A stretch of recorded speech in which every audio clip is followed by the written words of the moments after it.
On est tous humains.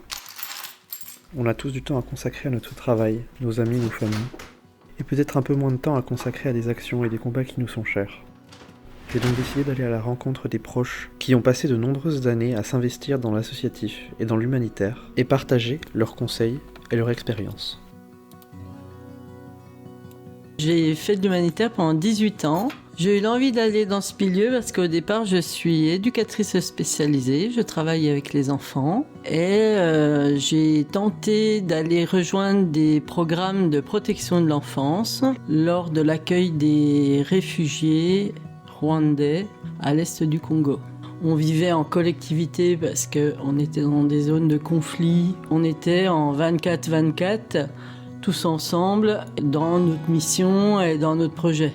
Depuis que je suis rentrée, je suis toujours avec des associations, mais là uniquement dans un milieu professionnel. Donc je travaille et le week-end je rentre chez moi. C'est un métier que j'ai choisi au départ.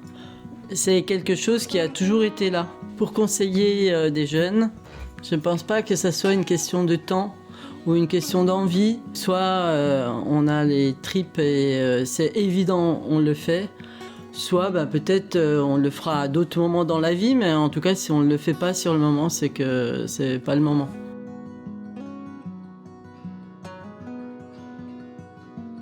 Alors, mes premiers souvenirs associatifs, c'était dans une association culturelle dans mon village.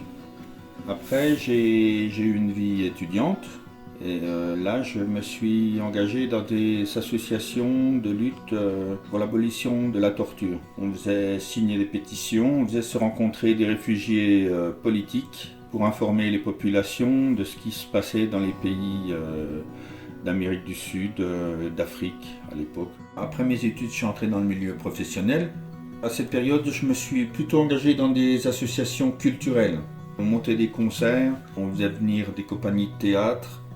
Alors après, j'ai eu un engagement avec mon travail. J'ai travaillé comme responsable d'atelier dans un ESAT. Donc là, j'étais amené à faire travailler des personnes en situation de handicap. Maintenant que ma vie professionnelle tire à sa fin, je vais continuer de m'engager dans diverses associations pour l'écologie, protection du lynx, de la biodiversité, de la faune et de la flore. Je crois que quand on a mis le pied dans l'associatif, on a du mal d'en sortir parce que c'est vraiment un lieu de partage. Et c'est vraiment des lieux où des gens de tout horizon arrivent suivant leurs convictions. Pour moi, l'associatif en France, c'est primordial.